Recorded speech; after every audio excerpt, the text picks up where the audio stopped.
সাদর গ্রহণ করলেন, যেরকম সুবহানাল্লাহ।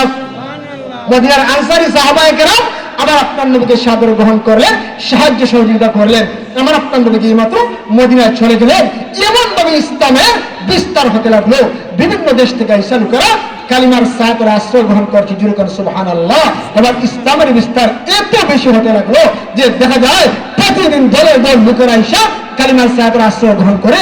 যখন আমার আপনার বিশ্ব নবী যে মদিনার মধ্যে ছিলেন, আল্লাহর পয়গম্বর বিশ্ব নবী মদিনার মধ্যে থাকলেন, এবার সাহাবায়ে কেরামের সংখ্যা বৃদ্ধি পাইল। এর ভিতর অনেক যুদ্ধ হইল, বদর উহুদ এরকম ভাবে অনেক যুদ্ধ হইল। মক্কার বেঈমান কাফেররা আর্থিক দিক দিয়ে দুর্বল হয়ে গেল। অনেক লম্বা আলোচনা ইমাম বুখারী রাহমাতুল্লাহ আলাইহি বুখারী শরীফের কিতাবুল মাগাজির মধ্যে উল্লেখ করেছেন, আল্লাহর পয়গম্বর বিশ্ব নবী যখন 8 হিজরি হয়ে যায়, আমার আল্লাহর পক্ষ থেকে অনুমতি পাইলেন। আল্লাহ তো নবীজিকে ওই দিন নজরিতে বলেছিলেন, নবীজি মক্কা বেঈমান কাফেরদের কারণে আপনি মক্কা ছেড়ে যাইতেছেন, আপনি 2 রাকাত নামাজ পড়ার জন্য অনুমতি চাইলেন, আপনারা গার ধাক্কা দিয়ে ফেলে দিল। আমি ওই দিন ওয়াদা করেছিলাম যে মক্কা আপনার দখলে দিয়ে দিব।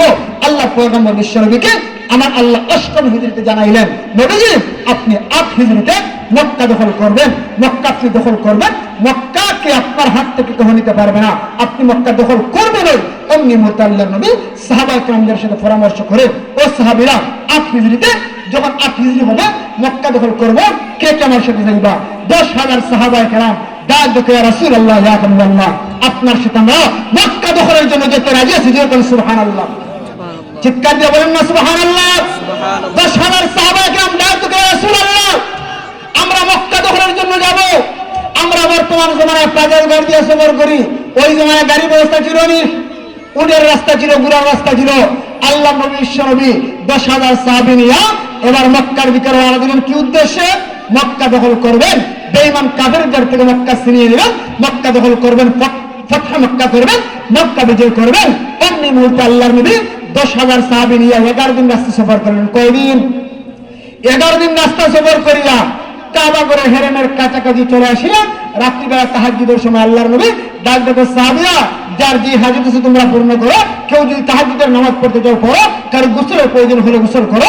আমরা ফজরের নামাজ পড়িয়া বেলা বেশ রাতের 2 রাকাত নামাজ পড়িয়া আমরা কাবা ঘর দখল করব। আমি মুহাম্মদের হাত থেকে কাবা ঘরকে কেউ নিতে পারবে না, যেরকম আল্লাহু আকবার।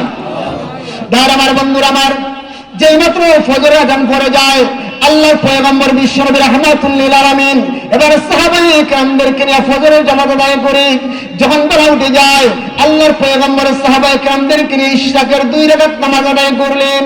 আল্লাহর নবী বিশ্বনবী এবার 10,000 সাহাবী নিয়ে কাবা ঘরের দিকে চলে যায়। অমনি মুহূর্তে তাকায় দেখা যায় কাবা ঘর থেকে 2 জন ব্যক্তি চাদর মুড়ি দিয়ে মুখ ঢাকা বের হয়ে যায়। আল্লাহর নবী ডাক দেখো, তোমরা কেন তোমরা কেন বের হয়ে যাও? তোমরা কেন বের হয়ে যাও? আমি না মুহাম্মদ, আমি না মক্কার মধ্যে আসলাম, আমি তো তোমাদেরকে মারার জন্য আসিনি, আমি আক্রমণ করার জন্য আসিনি, তোমরা কেন চলে যাও? সাহাবায়ে কেরাম তাকায় দেখে আমার আপনার নবীর আপন 2 জন চাচা আবু সুফিয়ান এবং আব্বাস, যেরকম আল্লাহু আকবার। আল্লাহর নবীর আপন 2 জন চাচা কাবা ঘর থেকে চাদর মুড়ি দিয়ে বের হয়ে যায়। আল্লাহর নবীর সামনে নিয়ে আসা হলো। আল্লাহর নবী ডাক দেবে, চাচা গো, আপনারা কেন আমাকে রেখে চলে যান? আমি না আপনাদের ভাতিজা, আমার নাম না হলো মুহাম্মদ। ও আমার চাচা, আপনারা কেন চলে যান? আমি 11 দিন রাস্তা সফর করিয়া আমি মদিনা থেকে মক্কা আসলাম আপনাদের কাছে, আপনারা কেন আমাকে ছেড়ে চলে যান? এবার আল্লাহর নবীর 2 জন চাচা আব্বাস এবং আবু সুফিয়ান ডাক দেখো, ভাতিজা মুহাম্মদ, তোমার কত মায়ের মারলাম রে, যে শরীরের মধ্যে মশা মাছি বসা আরাম, সেই শরীরের মধ্যে কতই নাগাদ করলাম, সেই শরীরটাকে রক্তরঞ্জিত করে দিলাম। ও ভাতিজা, কেমনে তোমার সামনে মুখ দেখায়?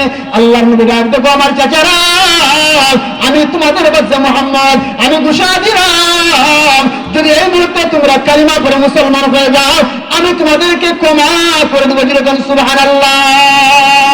যেই মাত্র আপনার নবী ঘোষণা দিলেন, অমনি মুহূর্তে আমার আপনার নবী বিশ্ব নবীর আপন 2 জন চাচা আবু সুফিয়ান এবং আব্বাস কালিমা পড়ে মুসলমান হয়ে যায়।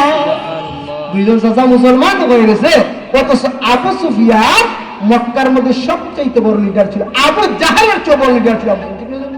আবু সুফিয়ান এত বড় লিডার ছিল। আমার আপনার নবীর আপন চাচা 2 জন চাচা একসাথে কালিমা পড়ছে। আল্লাহ নবী ডাক দেখো, চাচারা, ও আমার চাচারা, তোমরা কালিমা পড়ে মুসলমান হয়েছো, আমি এত খুশি হয়েছি গো চাচা। আমার যা মারার মারছো, আমি মুহাম্মদের মনের মধ্যে মধ্যে কোনো কষ্ট নাই।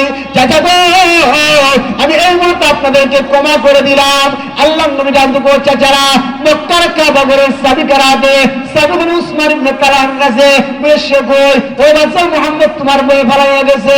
আল্লাহ নবী জানতে গো চাচা গো, উসমান ইবনে তালহার খবর দাও, আমি তার উপর আক্রমণ করব না, আমি তার উপর নির্যাতন করব না, তারে খবর দাও বলো কালেমাটা পড়তে। যদি কালেমাটা পড়ি আমি মুহাম্মদ বলে গেলাম, তার বংশধরের কাছে আমি মুহাম্মদ কিয়ামত পর্যন্ত কাবা ঘরের চাবিটা আমানত দিয়ে দিব। সুবহানাল্লাহ। উসমান ইবনে তালহা আল্লাহর নবীর সামনে কাঁপিয়া কাঁপিয়া আসে। এবার কাঁপিয়া কাঁপিয়া আল্লাহর নবীর সামনে আসে। আল্লাহর নবী ডাক দেখো কাবা ঘরের দরজা খুলো। দরজা খুললো। আল্লাহর নবী কয়, ও উসমান ইবনে তালহা তুমি কেন রে কাঁপো? ইয়া রাসূলুল্লাহ, ইয়া হাবিবাল্লাহ, আপনার বই কাঁপতেছিল নবীজি, ওই দিন আপনার উপর আমি নির্যাতন করেছিলাম। ইয়া রাসূলুল্লাহ, ইয়া হাবিবাল্লাহ, মক্কার সবচেয়ে বড় লিডার আবু সুফিয়ান কালেমা পড়ে মুসলমান হয়ে গেল, আর ওইদিকে বড় বড় লিডাররা বিভিন্ন যুদ্ধের মধ্যে মারা গেল। নবী গো আপনার ভয়ে আমি কাঁদতেছি, আপনার ভয়ে আমি কাঁদতেছি। ইয়া রাসূলুল্লাহ, ইয়া হাবিবাল্লাহ, আমার বড় ভয় হয়। আল্লাহর নবী ডাক দিয়ে উসমান ইবনে তালহা, আমি মুহাম্মদ বললাম কাবা ঘরের দরজা খুলিয়া এই মুহূর্তে কালিমা পড়ে মুসলমান হয়, আমি মুহাম্মদ বলে দিলাম আমি কিয়ামত পর্যন্ত এই মুহূর্তে তোমার বংশধরের কাছে কাবা ঘরের চাবিটা আমানত দিয়ে দিলাম। এবার আল্লাহর নবী শহীদ রাহমাতুল্লাহ আলাইহির দাওয়াতে উসমান ইবনে তালহা কালিমা পড়ে মুসলমান হয়ে যায়। এই পর্যন্ত এখন পর্যন্ত উসমান ইবনে তালহার বংশধরের মধ্যে কাবা ঘরের চাবি আমানত আছে। ভাইরা আমার, বন্ধুরা আমার, আল্লাহর নবী শরীর ডাকতে ও সাহাবীরা কাবা ঘরের মধ্যে ঢুকো, সবগুলো মূর্তি বন্ধ। আল্লাহর নবী গিয়া দেখে 360টা মূর্তি। কয়টা মূর্তি? 360টা মূর্তি। আল্লাহর নবী কো আমার চাচা আবু সুফিয়ান, ও আব্বাস, এগুলা কি 360টা মূর্তি কেন? বলে বাতিজা মুহাম্মদ 360 দিয়ে বছর হয়, 360টা মূর্তি। আমরা প্রতিদিন এক একটা মূর্তির পূজা করি, যেরকম নাউযুবিল্লাহ। আল্লাহর নবী রাখবে সাহাবীরা এই মূর্তিগুলোকে ভেঙে তছনছ করে দাও, মূর্তি ভেঙে ফেলা হলো।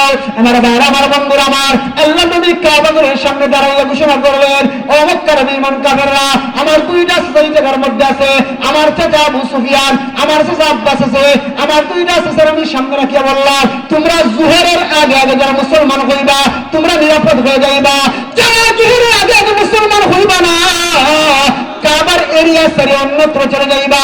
কাবার এরিয়ার মধ্যে থাকার মতো তোমার কোনো অধিকার নাই, তোমরা এই জায়গার মধ্যে থাকতে পারবা না। আল্লাহর নবী বিশ্বনবীর এই ঘোষণা শুনিয়া সাথে সাথে 4000 কাফের কালেমা পড়ে মুসলমান হয়ে যায়। 4000 কাফের